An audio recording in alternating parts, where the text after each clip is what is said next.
क्या वाकई ऐसा है कि पाकिस्तानी फौज हार मान चुकी है या फिर पाकिस्तानी फौज के हाथ से बात निकल चुकी है, इसलिए आईएसकेपी पर भरोसा यहां पाकिस्तानी हुकूमत ने दिखाया है?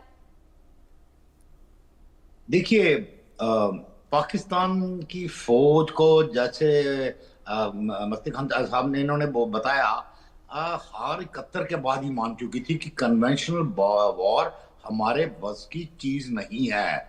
They had a conscious decision लिया गया था कि हम अभी आगे से ये जिहादी टाइप की जंग पे ही कंसंट्रेट करेंगे, उसी को लड़ेंगे।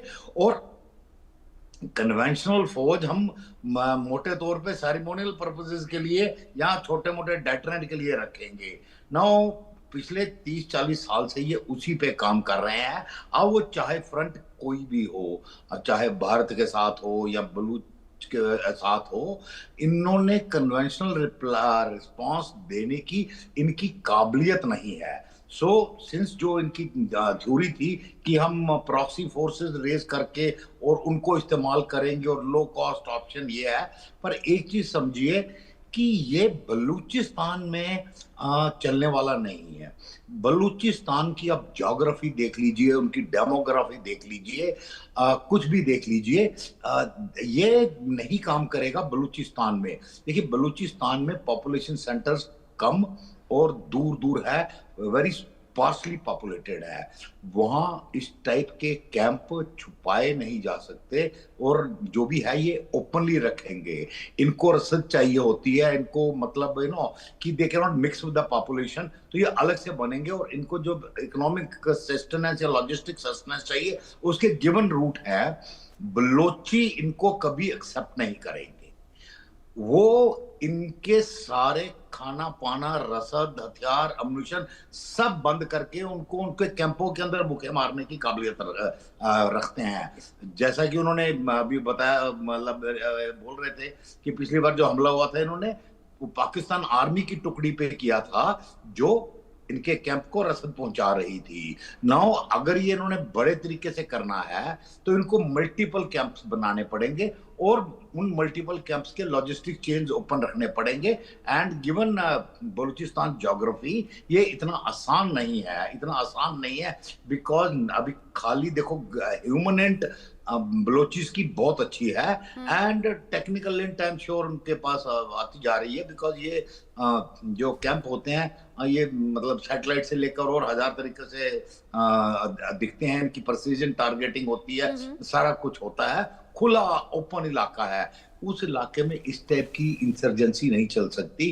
आपको बड़ी इन डेप्थ ग्राउंड नॉलेज चाहिए, एक एक गुफा का आपको पता होना चाहिए, जो बलूचियों को पता है, जो वहां के रहने बशिंदे हैं, वहां वहां रहते हैं। ये जो बाहर से आके वहां इस टाइप का कैंप बना के अगर वो सोच रहे हैं कि वो अपना बलूच लिबरेशन आर्मी से मतलब लड़ाई लड़ सकेंगे, इट इज नॉट पॉसिबल। वो इस वक्त और ऊपर से पाकिस्तान आर्मी के सिवाय कोई उनकी मदद नहीं कर रहा, तालिबान उनके खिलाफ है, एंड अफगानिस्तान के थ्रू कुछ नहीं आ रहा, ईरान के थ्रू भी उनको कुछ नहीं मिलेगा। So the only chance they have any sustenance की पाकिस्तान आर्मी। ना पाकिस्तान आर्मी खुद आइडेंटिफाइबल है, वो भी छुप के ये काम कर नहीं सकती है, तो इसकी सस्टेनेंस बहुत मुश्किल है। एंड अब देखोगे कि ये थोड़ी देर में फ्रस्ट्रेशन में आके वापस पाकिस्तान आर्मी पे ही यानी हमला आपकी बातों से तो समझ में आ रहा है शहबाज शरीफ का जो दौरा है 25 से 30 मई, जो 4 देशों में जा रहे हैं, तुर्की, अजरबैजान, तजाकिस्तान या ईरान, मतलब यहाँ से किसी तरीके का कोई एज सच फायदा नहीं मिलने वाला है। यानी कि ये दौरा भी यूं ही हवा हवाई साबित होगा। लेकिन जो हम कह रहे हैं, क्या सीरिया बनने की राह पर है पाकिस्तान? अहमर मसीह खान जी, क्या लग रहा है? देखें, ये तो सीरिया से भी ज्यादा खराब इसका हाल होगा। ये इनका हाल जो है, सीरिया में तो शायद एक या दो कौम थे, ये तो इनके खिलाफ तो तीनों कौम बहुत ज्यादा पंजाबियों के खिलाफ है। ये जो पंजाबियों ने जो ड्रामा रचाया हुआ है पाकिस्तान का, ये असल में तो पंजाबी हैं, ये पंजाबिस्तान है या कि ग्रेटर पंजाब है, ये कैसे उसको नाम दे रहे हैं, और फिर दूसरों को इसमें जबरदस्ती मिला के उसका नाम जो है ना, फ्रॉडिया नाम। देखें, ये पाकिस्तान का मतलब जो है ग्रेटर पंजाब या ये जो जिहादी पंजाब है, ये वो है। अब आपको मैं एक मजेदार बात बताऊं, ये जो आसिम मुनीर बने हैं ना, आप जो फील्ड मार्शल, ये फील्ड मार्शल साहब, आपको याद होगा कि इसको आईएसआई के पोस्ट से हटा दिया गया था। और उसकी बैकग्राउंड ये है कि अप्रैल 2019 में ये इमरान खान साहब के साथ ईरान गए थे, और ईरान के वहां पर दौरा करते हुए इन्होंने ईरानियों के खिलाफ बहुत जहर उगला था। जैसे कि इन्होंने अपने 16 अप्रैल की तकरीर में हिंदू मुसलमान के दो अलग अलग कौम बताए थे ना, इसी तरह इन्होंने ईरान में जो है शिया और सुन्नी को अलग अलग कौम बताया था।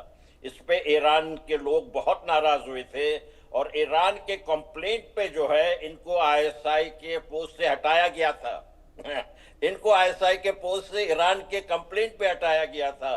तो ईरान वाले जो है इसकी हकीकत जानते हैं कि ये इंतहाई गंदे जहन का शख्स है, वो इससे इंतहाई एलर्जिक है, जैसे कि हिंदुस्तान के अवाम इससे एलर्जिक है, जैसे कि हम बलूच इनसे एलर्जिक है। इसी तरह ईरान का मामला है। ये मुझे पता नहीं पड़ता है कि ये तुर्की को क्या है कि कब ये इनका साथ दे रहे हैं, लेकिन ये इनके ये साथ देने से कोई फर्क नहीं पड़ता है। हमारे लोग, बलोच लोग, हम इनको अपने जमीन से जरूर निकालेंगे, और हम आपके अपने हिंदुस्तान के बहन भाइयों से अपील करते हैं कि हमारा इसमें भरपूर साथ दें। भरपूर साथ मांग रहा है बलूचिस्तान और बलूच संगठन, और ये कह चुके हैं कि भारत साथ में आए, हम उनका साथ देंगे, और इस तरह की नारेबाजी की भी कई तस्वीरें सामने आई। लेकिन फिलहाल जो हालात हैं पाकिस्तान में, और जिस तरीके की मती मारी गई है शहबाज शरीफ और आसिम मुनीर की, ऐसा लग रहा है कि खुद का विनाश करने की ठान ली है, भस्मासुर बनने की तरफ आगे। अच्छा ब्रिगेडियर जामवाल, अगर किसी भी देश के लिए फौज के हाथ से चीजें निकलती हुई नजर आए, या फिर किसी और पर डिपेंड होने की नौबत आ जाए, तो वो हालात कैसे हैं? देखिए, हालात तो काफी बदतर हो चुके हैं, और चीजें भी हाथ से निकल गई हैं इस वक्त जो मेरे अच्छा, सामने। इसी में ये ऐड ऑन भी आप कर लें, अगर हालात बदतर हैं, चीजें हाथ से निकल चुकी हैं, पाकिस्तान बुरी तरह से पिट चुका है, तो ये जश्न, ये रैलियां, ये पार्टीज, ये प्रमोशन कैसा? मैं उसी पे आ रहा हूं, क्योंकि इस वक्त जो सर्वाइवल चल रहा है इनके अंदर, जो एक सर्वाइवल मैकेनिज्म होता है हर इंसान के अंदर, वो जो एक्टिवेट हो चुका है, वो पाकिस्तान के सर्वाइवल के लिए नहीं है, वो इस वक्त इन सबके इंडिविजुअल सर्वाइवल के लिए है। कि मुल्ला मुनीर खुद कैसे सरवाइव करे, शहबाज शरीफ पर्सनली कैसे सरवाइव करे, सरकार उनकी जितने भी दिन चल सकती है उसको खींचो किसी भी तरीके से, और मैक्सिमम जो आप इसको बोलते हैं मोनेटाइज कर सको, ताकि आने वाले वक्त में बाहर बैठ के बाकी जिंदगी आराम से गुजार सके। पूरा ध्यान इस सर्वाइवल मैकेनिज्म पे है। इसमें नुकसान लास्ट में किसका होना है? आम पाकिस्तानी जनता का, और मोटे तौर पे पाकिस्तानी पंजाबियों का, उनका सबसे ज्यादा नुकसान होना है। और आप देखना कि अभी जो पाकिस्तान पंजाब के अंदर भी मेजर चेंजेस आएंगी। अभी जो जमींदारी सिस्टम है वहां पे, कि भी बड़े बड़े जमींदार हैं, जो है 47 के बाद जो लैंड रिफॉर्म्स वगैरह इंडिया वगैरह में हुए, जो कभी पाकिस्तान के पंजाब में नहीं हुए, ज्यादातर लैंड मिलिट्री या ब्यूरोक्रेटिक सर्कल्स में और ये पॉलिटिकल सर्कल में बनी हुई है, लोग उसके भी खिलाफ उठेंगे, इनको उनकी जमीनों से निकालेंगे। एंड मतलब इन्होंने बताया ना कि बलूचिस्तान, सिंध, अपना खैबर पख्तूनख्वा, ये 3 फ्रंट तो उनके ऑलरेडी है ही हैं, और एक चौथा पीओ अपना पाकिस्तान ऑक्युपाइड कश्मीर, गिलगित को गिन लो। 5वां फ्रंट इनका पंजाब अपने घाट को उसके अंदर होगा। इंटरनल जो नॉर्मल किसान है, मजदूर है, जिसको रोटी नहीं मिल रही है, वो भी उठ खड़ा होगा। एंड इट विल, तो ये इसलिए ये फिर एक्चुअल सिविल वार होगी। सिविल वार जो सीरिया से कहीं खतरनाक है, क्योंकि इसके अंदर ना सिर्फ आर्मड ग्रुप्स आपस में लड़ रहे हैं, आम नागरिक भी शामिल हो जाएगा। बिकॉज रोटी पानी पेट जिंदा रहने का सवाल है। जब हुक्मरान उनको भगवान के भरोसे, खुदा के भरोसे छोड़ के चले जाएंगे, देश से बाहर चले जाएंगे, तो वो शामिल हो जाएंगे, तब जाके ये मतलब सीरिया तो उसके सामने कुछ नहीं दिखेगा, कुछ नहीं दिखेगा।